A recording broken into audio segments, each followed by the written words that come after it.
Hello, welcome to our recording of episode 120 of the Family Meeting Podcast. We're glad that you're here. What number was it? 120. Oh, 220. I just lost 100 episodes. Somewhere in there. Yeah. Thought we were going right. back in time. I got the 20 right. So we have a lot going on in our lives. I know that you do too. Of course, that's always the story with us. It's always the story with you.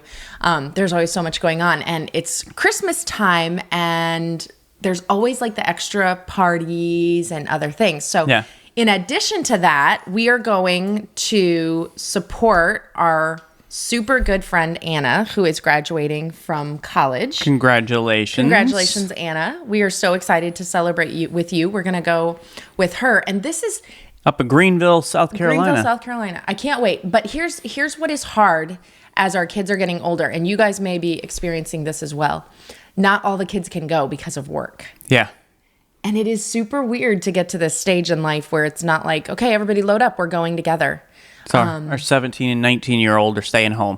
Yeah. And my heart's like a little bit broken, a little bit sad about this. It'll be fun with the two younger girls.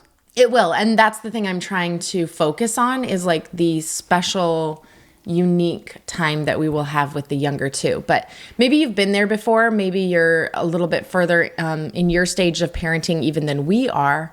And you can tell us exactly what it's like and how you dealt with it, how you got through it, really.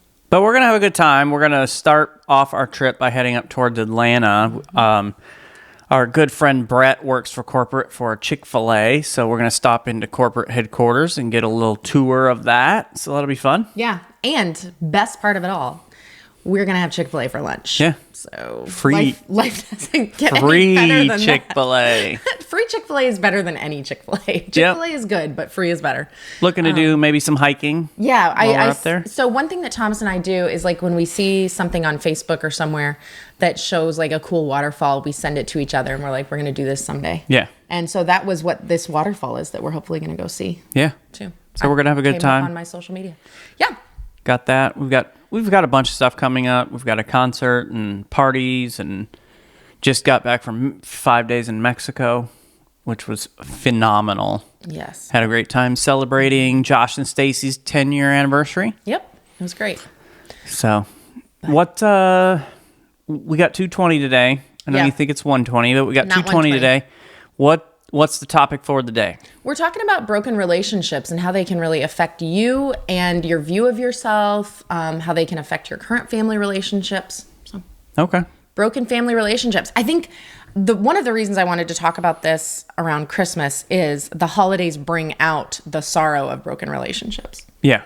Yeah. So, and I know that it's hard not to define yourself by that broken relationship. Yes, it is. So we'll talk a little bit about that today, and I'm going to talk about we had something special happen this week. Those of you who are connected to us on social media, you saw the live unboxing, but our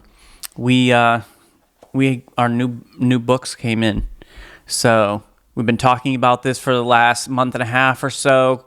31 Days of Wisdom for Couples. Study through the book of Proverbs. You're gonna hear it again as we talk about it on the podcast, but I wanted you to be able to see the cover.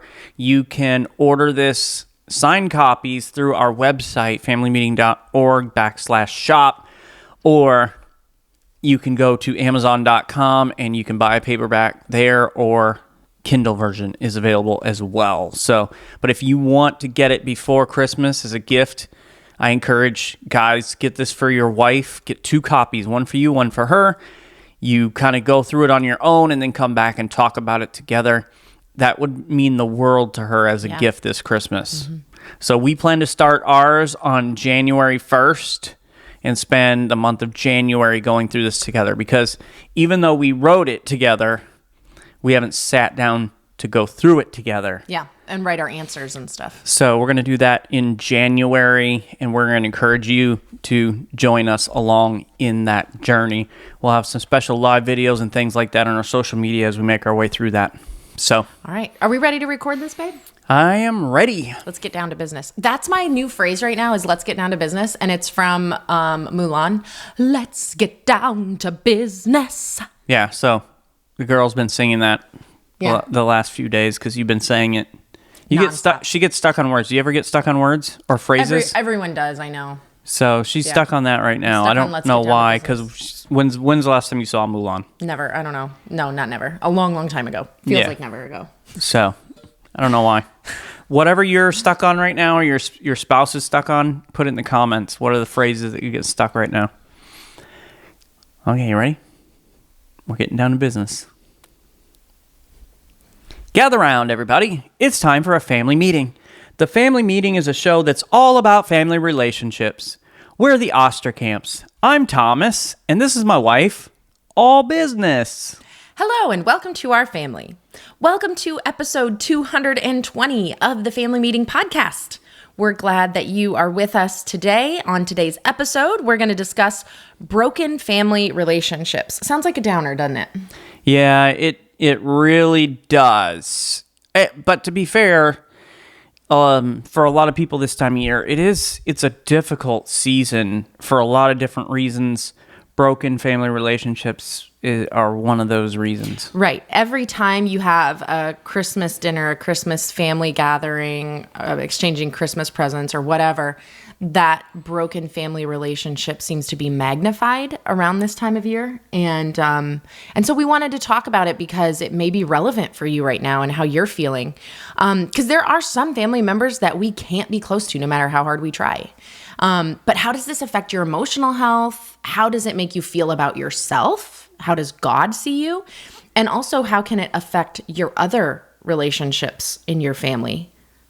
Well, and it reminds me of the sermon series we're doing at our church right now called Carols, and we're taking well-known Christmas songs and looking at the Christmas story through the lens of these very well-known songs. So we kind of began the series by talking about it's the most wonderful time of the year. Everybody knows that song. We sing it. We love it. But one of the things we looked at is, for a lot of people, it's not the most wonderful time of the year because of relationship issues like we're going to talk about today, because of financial pressure and, just loss and all those sorts of things. And then Mike Tucker, who's on our preaching team, he spoke this past Sunday on Silent Night. And, we kind of get this picture, especially if you've been a follower of Jesus for a while, or even if you're just one of those people that you go to church on Christmas and Easter.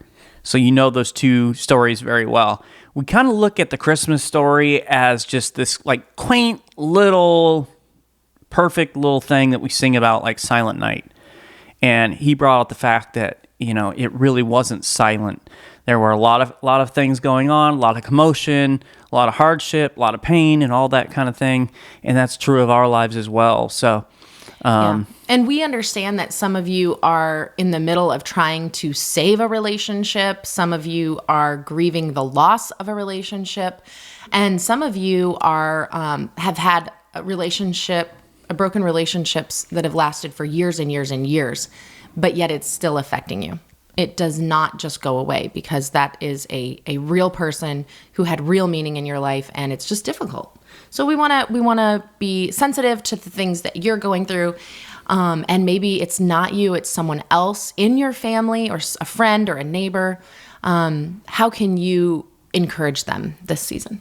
But I've got to pump the brakes for just a second, because it was a monumental week for family meeting for Lysandra and I. It took longer than what we wanted it to, but 31 days of wisdom for couples is finally here. We did the live unboxing on social media this past week. I'm holding up a copy of the book for those who are watching on YouTube so they can see the cover, and I want to encourage all of you right now. You can go to one of two places. You can go to familymeeting.org/shop and order your signed copy of the book there. I encourage you to buy 2 copies, one for you, one for your spouse, and make plans to go through this devotional together. You will grow together as a couple in your walk with God, in your walk with each other. And I want to invite you to join Lysandra and I on this journey together, because starting January 1st, all month long, we're going to be going through this book together. We'll have some special things on social media, some live videos and other things as we walk through this. And so you can get your copy, signed copy there at our website, or you say, I don't really care about you signing my book. I just want it. Or I want the Kindle version. So you can go paperback and Kindle version at Amazon.com. The easiest way to find it is type in Lysandra Osterkamp, because no one has a name like that other than her. So actually, Thanks, Mom and Dad. if you type in her name, all 3 books associated with her will come up. She has a book she's written herself, Balancing the Crazy, to kind of help out some busy moms and wives. And then, of course, we have the 2 books we've written together, Happily Never After and 31 Days of Wisdom for Couples. So get on there, get your copy of that today to make sure it gets there in time for Christmas. I just learned how to read for pleasure. I know that sounds crazy to some of you who have been reading for pleasure for a long time, but I have always been so obsessed with making progressing in my spiritual growth, personal growth, and all of these things. And so I never wanted to read for pleasure. So I learned how to do that on this trip to Hawaii, because we had 2 weeks where it was very calm and quiet, and I needed something to keep my mind busy. So I read I think 6 books in Hawaii I read. And I always thought that I was obsessed with paperback. Like, I wanted the paper. I wanted to smell the book. Yeah. But I have changed my mind. I'm all about Kindle versions now. And here's the reason why. It doesn't matter if you're in a swimming pool and your hands are all wet, really, because it's not going to ruin the pages. It doesn't matter if it's nighttime or daytime, because your phone illuminates it as bright as you need it to be. I can read in bed when Thomas is sleeping and he has no idea. Yep. You stay asleep. So I'm all about Kindle now. So I don't know what you guys feel like as far as paperback or Kindle, but I'm all about Kindle. Normally, I'm all about digital, but if I'm going to work through a book, I want to have the physical copy that I can write up and everything else. And here's the thing about the 31 Days of Wisdom for Couples. At the end of every single day, so there is a suggested chapter for the day. So there's 31 chapters in Proverbs. So with every day, you're going to have a suggested chapter to read through. We're going to highlight just a couple of those verses that have to do with the subject we want to talk about in your relationship that day. There's the devotional. And then at the end of the devotional are 5 discussion questions for you to kind of work through on your own. So that's going to be a little more difficult to do. You might have to have a piece of paper or something if you have the Kindle version. That's true. But still available on Kindle for those who love Kindle. But for a workbook style thing like this, I do prefer paperback. Yeah, that's true. That's true. Okay, so we are getting back on topic, coming back around to broken family relationships, which doesn't seem like the most jolly, merry thing to talk about for this season. You kind of said it in jovial way, though. You're like, broken family relationships. Yeah. How fun. And I know that it's not really a super fun topic, and yet it is relevant to a lot of us. And there's a bunch of different kinds of broken family relationships. It could be a divorce. That's probably the most common. But it could be an estrangement. You think about like parent-child relationships, aunts, nieces, nephews. It could be cousins. It could be brothers and sisters. And I understand how this can happen because there's just so many different perspectives and so many different expectations. And we go into our family relationships with expectations and people don't meet them. And how do we handle that if they don't, when they don't? And it can be an estrangement. Well, and here's the thing. I don't know anybody who doesn't struggle with broken or strained relationships of some sort. Absolutely. And so it's something that we're all dealing with this time of year. And how do we navigate that during the holiday season when we're either going to run into somebody that we have a strained relationship with, or we're looking across the table at somebody who's not there because the relationship's been broken. Yeah, it's devastating. And unresolved conflicts can contribute to this. And all these things can have a profound impact on other family relationships and how you view yourself. Yeah. And we're gonna dive into all of that. But one thing that I want to talk about to start off with is how broken relationships affect your current family relationships. And you might not even realize that it's happening, where you just don't even know, like, oh, I'm carrying over this weird baggage from a broken relationship onto my current spouse or my current children. So I think this may be an appropriate place for you to kind of share your experience, because your broken relationship with Joey has come over into our marriage relationship.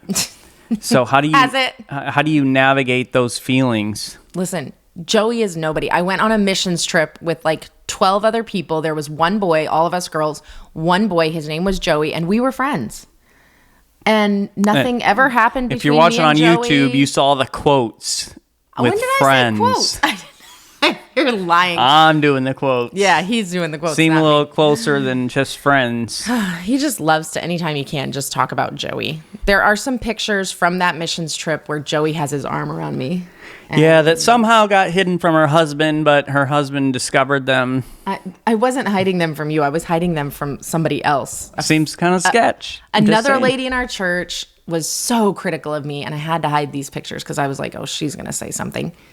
And then he found a pile of pictures of me and Joey. It looked real bad. It was sketch. I mean, I'm just saying, sus. Very sus. But it seriously was so nothing. Mm-hmm. He was such a nice boy. He was. Sounds like a punk. He just really a loved. Punk. He loved the Lord, and we had a great time serving God together. He was using in South a missions Africa. trip to try to get close to you. Yeah, we met on the missions trip. Yeah, and never spoke since. Literally, I don't even know his last name. Did you ever write him? Nope. No, I didn't know. I don't know his last name. I mean, I probably did back then, but I don't know it now. Okay.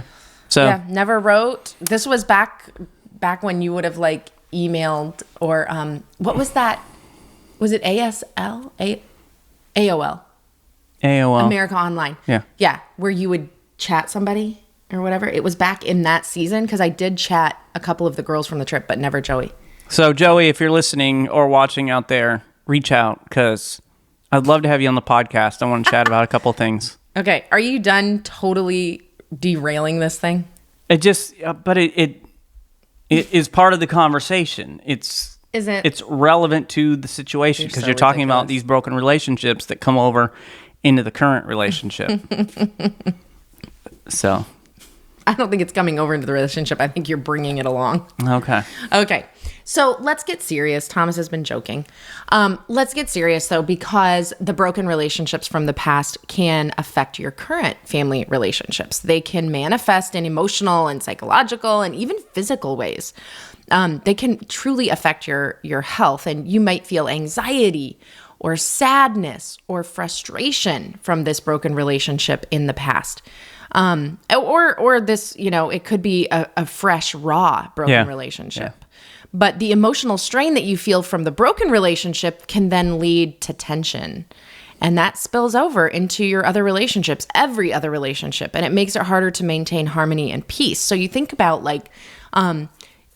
if you're an adult parent and you have a broken relationship with one of your own parents, maybe it is the way that they have behaved, things that you absolutely cannot let into your life.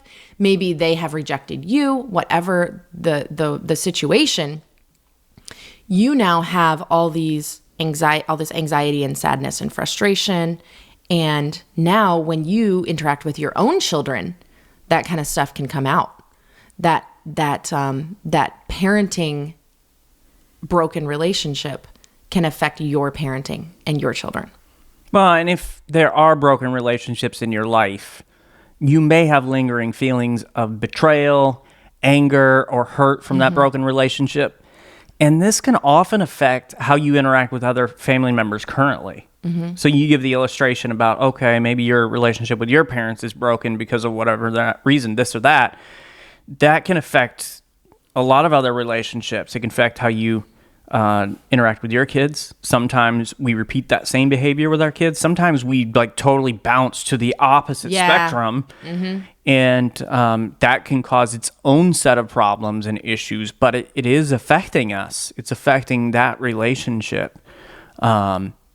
Maybe, for example, you have a parent who's going through a divorce, and they may struggle to connect emotionally with their children or other relatives due to an ongoing emotional turmoil. Yeah. Did you? I'm sorry. I'm laughing at like your little emotional. Yeah, but it's true that like it's going to spill out. It's going to affect because it's affecting you emotionally. That's going to spill out onto all of your family relationships. This is one thing that it can end up making you do. It can actually prevent you from wanting to talk about any sensitive topics. Like you just want to close down, shut down. And you might be avoiding talking about the actual problem because you want to prevent conflict in your current relationship because you know what happened the last relationship when you were honest. Yeah, and I don't think this has anything to do with prior relationships or anything for you, but this is something you're prone to do anyway because you are conflict avoidant. And especially for those of you who have dealt with difficult relationships, you've had the conflict, and I don't want to go through that again because you associate conflict with that end result of a broken relationship when it's not always the case if you can deal with conflict in a healthy way. But because of the past, right, you're afraid of that same result. So I'm just going to keep the peace. I'm not going to say anything. Yep. I'm going to avoid certain topics. Yeah, and then when you do that, now you've got lack of transparency. You're not vulnerable, you're not real, and that right away turns into disconnection. Yeah. And you're gonna start to ruin that current relationship too. And other relationships might suffer because of the avoidance, and it can affect, if maybe it's you're going through a divorce or you've been through a divorce and now your current spouse, you're avoiding conflict, but it might also impact your relationship with your children or with your sisters and brothers and your parents because you want to avoid any kind of conflict anywhere. Past broken relationships are going to disrupt your traditions. Like you think about Christmas and holiday gatherings and the family dinners that you go on. Or maybe you're one of those very rare families that does like family vacations together where it's like mom, dad, adult children, grandchildren, and everybody's going on a cruise together, and we do it every year and it's super awesome. That's fantastic and amazing. Most families can't pull that off because there's some sort of conflict and broken relationship, but maybe that's new. Yeah, and so you brought up this whole big family trip or whatever. In our Facebook group, Family Meeting Community, Tim brought up this idea of instead of buying your kids a ton of gifts, like doing something, giving them an experience or somebody something else. I love that. And our friend Dana, she commented underneath that about the thing that they've started doing is her and her husband, they buy their kids and their grandkids a trip. So they pay for everything and they go on a family trip together. That's the Christmas present. I think they're going. Cool. I think they said they went to Gatlinburg last year and they're going to New Orleans or something this year. I forget. Cool. No, San Antonio. Oh. They're going to San Antonio this year. Wow. That's so awesome. To be able to pull that off, I think she said there's like 18 or 19 of them. Ooh. Wow. That are going on this trip together. It's incredible that they can do it. Yeah. Because there are so many issues. Yeah. I love that. Right. But for a lot of people, it's like, we can't do that. Or if we do that, we can't invite a certain person because if we do, it's going to be horrible. Or you just know we're going to invite this person and it's just going to be a hard time. Mm-hmm. Right. And that's when these broken relationships really become magnified is this holiday season, when there are gatherings or there were gatherings and now they're all very different. And it really can disrupt like a sense of togetherness. And it can just disrupt the whole family and how the family feels. The dynamic of the family can be affected. Well, and you mentioned avoidance of sensitive topics and disrupting routine or traditions. But another thing that broken relationships leads to is a difficulty trusting others. Mm-hmm. And because of the hurt, because of the pain, it's natural to try to protect ourselves. Yep. Like that self-defense mechanism is within us. Mm-hmm. And so in order not to be hurt like that again, we kind of close ourselves off and we just build walls. Don't trust people. And so this broken family relationship can make it difficult for you to trust other family members or form new relationships. Mm-hmm. And we kind of let what that person did to us or the end of that relationship dictate how our other relationships work. And we give so much power to that person or that broken relationship when it shouldn't be that way. Mm-hmm. Like, I understand why it is that way, because that is a natural tendency. Mm-hmm. But if someone has experienced betrayal or loss in one part of the family, they might carry that distrust into other relationships. And the emotional fallout from a broken relationship can also lead to fear of rejection in future family interactions. And this can cause people to withdraw, avoiding deeper connections with others to prevent getting hurt again. So you talk about the disruption. Part of the disruption might be that, you know what, we're just not going to go to the family functions because of what happened over here. I don't trust this person or that person. Yeah. And then your kids miss out on experiencing the beauty of a family gathering together and a family Christmas or whatever else it might be. They miss out on that. And it's very sad. Well, and it just brings up a good point. We see this all throughout Scripture, and we see it played out every day in our own lives as well. One of the lies that we often fall into is that, I can do what I want, and it just affects me. I can make all the decisions I want. It just affects me. But that's just not the case. Mm-hmm. Like, every choice I make affects every other member of my family. It affects my church. It affects my friend circle. And so you see that trickle-down effect happen that, when I struggle to make healthy choices because of broken relationships and things that have happened in my life, it does start to affect these other relationships. Mm-hmm. And so you have spouses who aren't close to their family any longer because of a broken relationship their spouse suffered and is struggling with trust and all these things. And you mentioned the kids dealing with that and having, not close relationships with their cousins or aunts or uncles or grandma and grandpa because things that we're dealing with and choices we're making because of that. Yeah. And it's a loss. I mean, that is the bottom line. It is a loss, whether it's just simply the loss of one relationship or if it is the loss of any kind of family interaction anymore.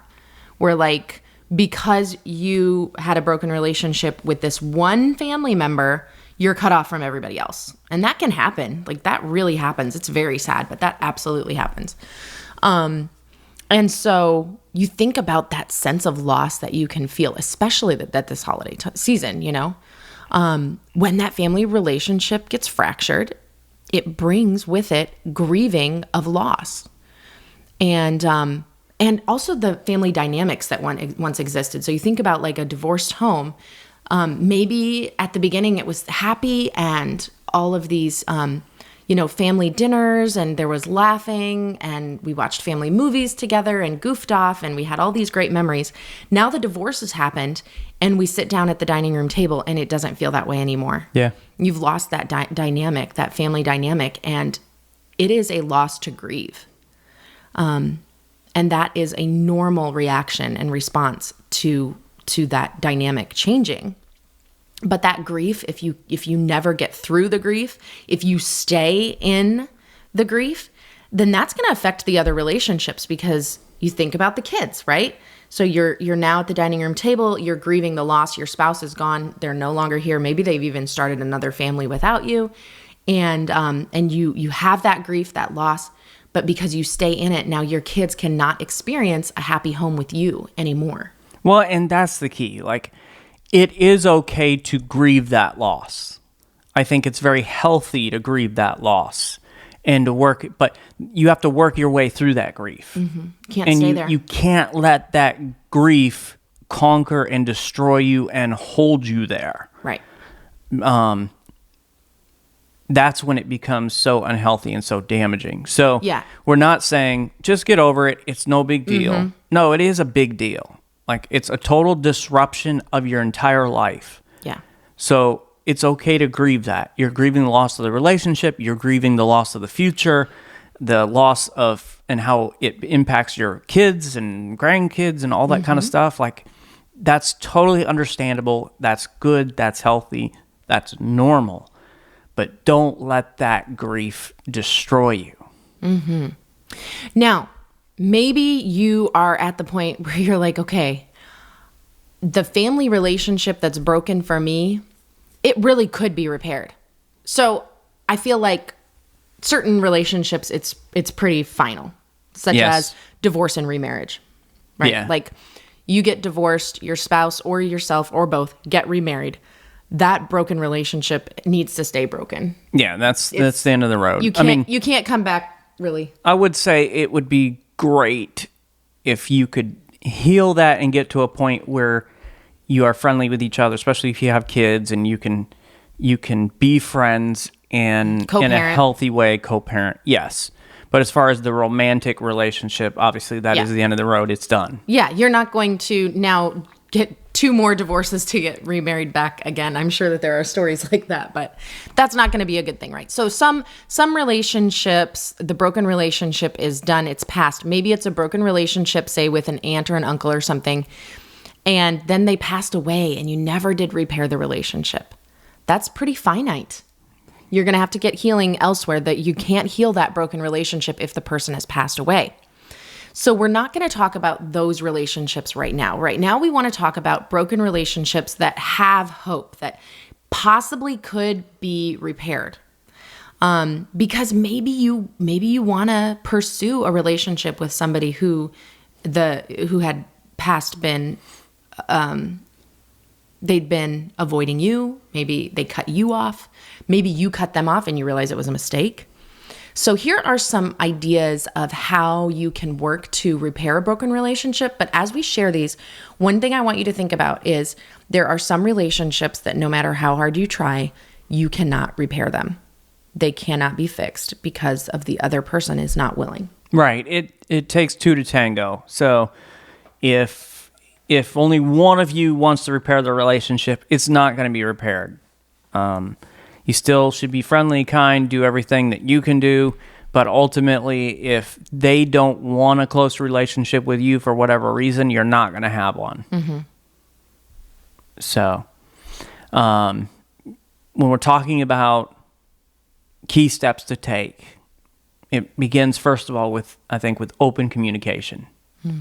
You have to establish open, honest communication where both sides can express their feelings without judgment or interruption. And I know that if you are dealing with a broken relationship and there's lack of trust and all of these things, this is a difficult step to take. Oh yeah, even just talking. But if there's any hope for that relationship to be repaired, you've got to start here. You've got to start by being able to communicate with each other. Here's what's so funny about this step. It's really, really simple, and yet nobody wants to do it because nobody wants to be the first person. Right, because you're risking rejection again and or you're still angry. You might still be angry with them, and you're like, I don't really want to be the bigger man. I don't really want to take the first step. They should come to me first. Yeah. And the problem is both sides feel like they should come to me first, and so nobody moves. But make just like that first person who says, "Can we talk?" Yeah. Wow. That's a huge step, and it has to start there. All right, then the next thing is like really hard too. But it's part of the open communication, right? Yeah. So the next part though is apology and accountability. And this is really bad because what we do usually with broken relationships is we start thinking, they did it to me. They did it to me. They're the blame. They're the guilty party. I was blameless. yeah, and the truth of the matter is, it's almost never that cut and dry. Mm-hmm. Like there, just as we said before, two to tango to fix it. Like most of the time, it's two to tango as far as how we got to this broken situation. Yeah. So you need to apologize for 100% of your mistakes. Okay. So even if you feel like I only am 10% at fault and they are 90% at fault, well, you're going to take your 10% and 100% apologize for it. And you're not going to put the focus on their 90%. You're going to take the thing that you did, the response you made, the look you made, the thing you said behind their back to another family member that got back to them. You are going to take 100% responsibility for it and say, I shouldn't have done that. And you're not going to do it in such a way where you're like making excuses for yourself. We've seen this so many times. We've done it. Yeah. Where we're like, I'm sorry, but it was just like, because you said that, and right away you're making excuses for yourself. So you're just going to simply apologize and take responsibility for your actions. I did this and I shouldn't have. It was wrong and I am sorry. Will you please forgive me? I'm not sure about all the math you did there, but I agree with what the principles of what you're saying. Take 100% responsibility for your 10% of the problem. And then there's 90 other percent, but that's The 90% 200%. So I'm just trying to figure out the math. My math is solid, y'all. But I know what you're saying. Like, own your part of it. 100% of your part. Yeah. Own 100% of your 10%. Yeah, 110%. No. So the math got me confused, but okay. I know what you're saying. Maybe everybody else is also confused. Okay. But you know what? You also have to be willing to accept their apology. Yeah, because 70% of the time it works 90% of the time. See, I can do math also. No, you can't. And this is part of the conversation, right? We're just kind of building off of these things. So you have this open communication where, hey, you're talking about the situation, you're apologizing, and you're owning your part in the issue and the problems that got you to where you are. Okay, but we also have to talk about setting boundaries. Mm-hmm.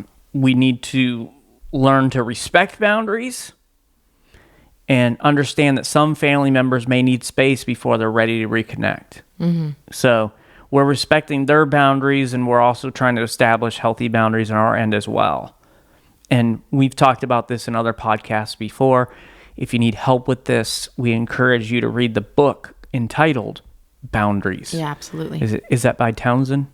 I don't remember the author off the top of my head. Can't remember. But great book. If you just Google Boundaries book, it'll probably be the first one that comes up. Mm-hmm. So you need to respect their boundaries. They may not be ready for this. You're taking the first step. And a lot of times when you take the first step, they're not ready for it. So respect that.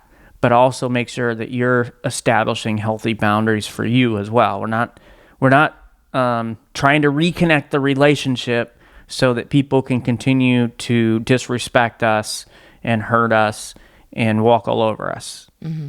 So getting the boundaries set and respecting those boundaries, that's an important part of the process. Mm-hmm. It's really hard to respect someone's boundaries when you don't understand them. Yeah. Like when you're like, why is that topic off limits? Or like, why can I not give your kid this or whatever? But that's why the open communication has to be like the number one thing, because that's part of the conversation, Yeah. of establishing, okay, this is the boundary. And if you're honestly wanting to know and you ask in a respectful way, most people will give that to you. So it would sound something like this. I will respect your boundary, but I still don't understand it. Can you help me understand it? Why do you not want us to do XYZ? Yeah. And you just have to be prepared to take the answer. Yeah. Yeah. All right. And then you've got to practice empathy as you go through this, because you have to see the other person's side, their feelings, understand how they are coming at this. Their perspective is as valid as your perspective. That is really hard to live by. Yeah, because you may think their perspective is totally stupid. Yeah. And most likely they think that about you too. But it's really hard to see somebody else's perspective as valid when to you it just makes no sense at all. But it is as valid as yours. Okay? that means you have to start being a little more understanding, and you have to empathize with them and realize their pain, because as we have heard so many times, hurt people, right? People who have been hurt are going to hurt other people. So understand their pain and what they're going through. Try to see things from their perspective and be more understanding. You've got to be more empathetic. This is where I shine and where you do not. Yes. So much. Yeah. But Thomas I'm is getting better, changing but I'm so getting better, much. but... In fact, there are times when I'm like, wow, who are you? You really care about where they're coming from, and like you're empathizing. Yeah, and then there's times where I'm like, I don't even know who you are. Why are you being so mean right now? Yeah, because what has happened is we've both become more like each other after 21 years of marriage. Yeah. Yeah. But empathy is really important. Now, empathy can also be a mess. Yeah. Can make you a mess. Yeah. I speak from experience. But as we continue down this process of trying to restore and repair a relationship, we get to the point where we have to commit to change. And this is the thing you've got to understand is you have zero power to change anyone except for yourself. Mm-hmm. You cannot make anybody want to change. And if you try to make them want to change, you're probably just going to make them not want to change all the more. The only person you can change is you. And so you commit to change what you need to change in your life. Consistently show through your actions that you are committed to repairing the relationship and avoid repeating mistakes. And here's the great thing is every interaction we have with somebody is an opportunity to build trust and to show them that we are committed to that change. We are committed to repairing the relationship. So once again, you may say, well, but I'm only a very small part of the problem. Mm-hmm. But guess what? You're still a part of the problem. Yep. So even whatever the small part is, and you're doing 110, 15% of the work on your whatever 10%, I don't know, whatever math Lysandra was doing. Stop making fun of me. Whatever math she was doing, you're committed to changing that little bit part of the problem. Deal with you. And as you deal with you, you're praying that God will help them to deal with them. Yes. Prayer. Lots of prayer. And as you are praying for the broken relationship to be repaired and everything, and you're working through it, remember that there's no set timeline for when it should be healed, when it should be good again. We'd love for it to be instantaneous. Oh, like, my. I'm sorry. Me too. I love you. We're best friends. And then we're back. Yeah. It just doesn't happen that way. Yeah, it doesn't. Because I think of Ross and Rachel. Okay. And how long it took them to repair that broken relationship. Yeah. Took a long time. It did. And we wanted it all to happen instantaneous. Mm-hmm. Their friends all wanted to happen instantaneous. Mm-hmm. But it took a real long time, and that's true for you guys as well. It's going to take a long time. It's going to take a long time. And there might be times where like you have the epiphany and you guys have this beautiful moment together where you're like both apologizing, owning it, promising to keep the boundaries, you're talking, it's great, and you get so excited. This is the new beginning. The broken relationship is healed. I'm so excited. And then like a month later, either you or they do the exact same thing again, and you're like, nope, we can't hang out with them anymore. And it's like you lose it. You experience the loss all over again. That hurts. That's really hard. But that doesn't mean you have to give up on it. Maybe you can keep working at it. And the key is patience, right? Mutual effort. Both you and they put some effort into it and be consistent. Now, in some cases, the healing process can happen quickly, but that isn't always the case. Sometimes it can really take years. So what's important for you is to go at a pace that works for everybody involved, right? And be prepared for these setbacks where like, oh, they slipped back into that bad behavior again. Because ultimately the goal is to have good, godly family relationships where everyone is being treated as Jesus would treat us. But that doesn't always happen right away. It takes time because you've got to grow, they've got to grow. And that's only if they're willing to work at it too. Yeah. They might not be. And that's the thing. Like, the relationships that will be repaired will take time. There is no set amount of time. But some of those family relationships, you've done everything in your power to repair, yet it fell apart. Mm-hmm. Because you both have to want to work on it. And that can be difficult to deal with. Like, I tried, I wanted it to work, and it just wouldn't work. And that can leave you feeling like it's your fault, or you weren't good enough, you should have tried harder. If you were easier to interact with, you'd still have that person in your life. And we have all these things that can kind of run around in our minds. And I love what Romans 12:18 says. It says, if possible, so far as it depends on you, live peaceably with all. So did you notice that? It says, I'm going to read it again for those who are listening. And some of you need to take some time to memorize this verse. It says, first of all, if possible. It's not always possible. Yeah, because that if possible implies that there are times when it's impossible. So it says, if possible. And then it says this, so far as it depends on you. In other words, just like we've talked about this whole process here, beginning with open communication and working your way on down, you do your part to repair the relationship. You do your part to make peace and to live peaceably with that person or those people. But you can sometimes do your part. You can do everything that you're supposed to do, and they're not willing to do their part. They don't want the relationship to work for whatever reason. Like, you've done all you can do. You can't always repair their family relationship.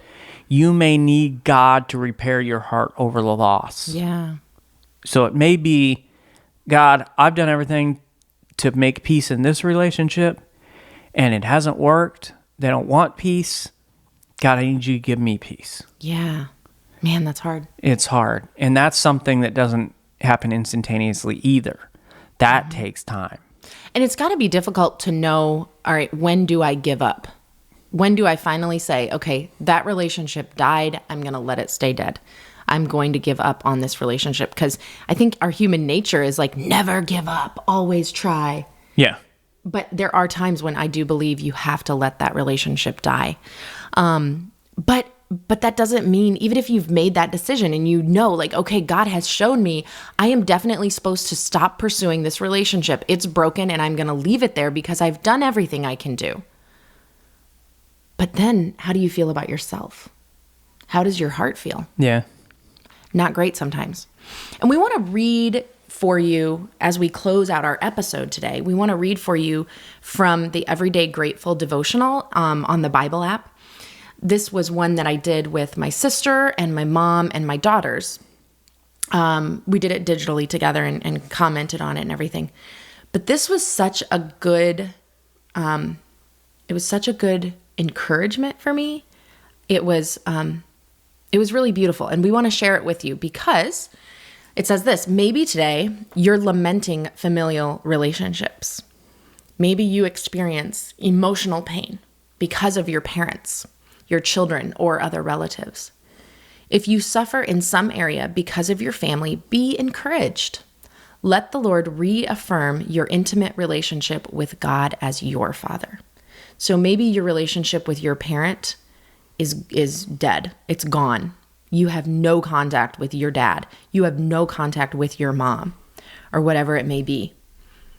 Understand that God is your Father, and you still have someone who loves you so much. And he's not going to reject you, and he's not going to hurt you or cross boundaries to where you have to say, I can't have any contact with you anymore. God is your beautiful, loving Heavenly Father. Oh, and this is a beautiful truth. He loves you, and he has the power to heal what is bruised or broken in your family relationships. The blood of Christ now covers all the disappointments and suffering that you have endured. You can put those issues in God's hands and trust him to take care of them. This is one thing that I think about too, is there are going to be seasons and milestones where the broken relationship is going to hurt all over again. Like if you've had to cut your mom out of your life because of this, that, or the other. Every time your child hits a milestone, you're going to feel that your mom isn't there. You're going to feel that over and over again. You know, when they graduate kindergarten, that it hurts that your mom's not there. when they have this, choir recital and they sing their solo, you can't celebrate with grandma because the relationship's broken. When they graduate high school, grandma should be there. Your mom should be there, but you had to cut her out of your life for whatever reason, or she cut herself out of your life and she's not there. The wedding, your child gets married, all of the things, and it's like it reopens it all and it feels horrible all over again. But this is what we're reminded.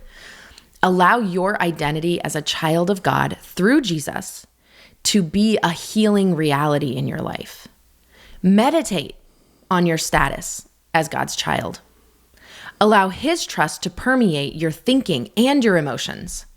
Let the oil of God's healing presence turn your mourning into dancing. You now belong to the entire family of God, so give thanks for him for accepting you as his child. And he can change your mourning to dancing. That's scriptural. He can do that for you. And like we said, you've got to mourn the loss, you've got to grieve, but don't stay there. Allow him to turn the mourning into dancing.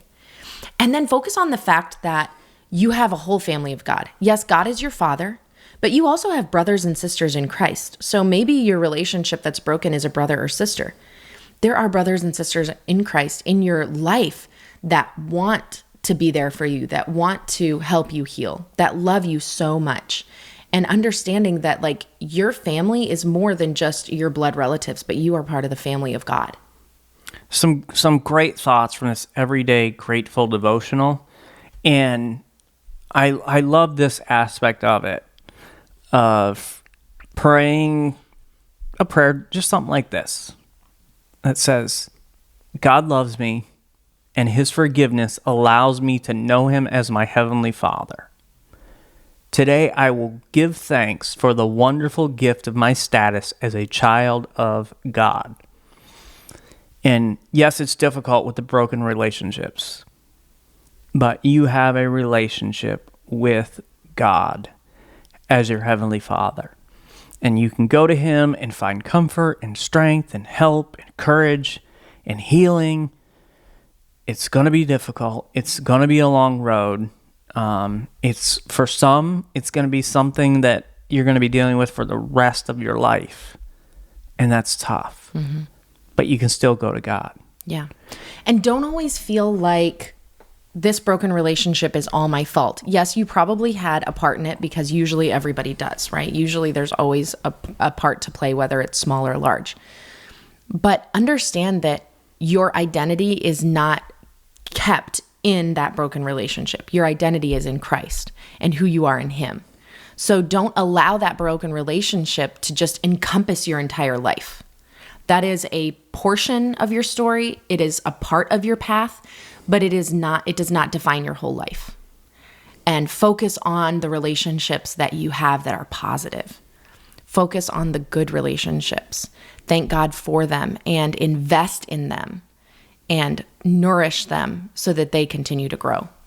So family meeting tonight, I want you to sit down with your family and just have a conversation about broken family relationships.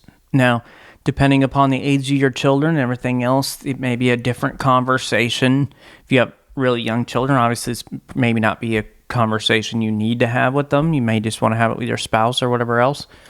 But just talk about those relationships that have been broken in your life.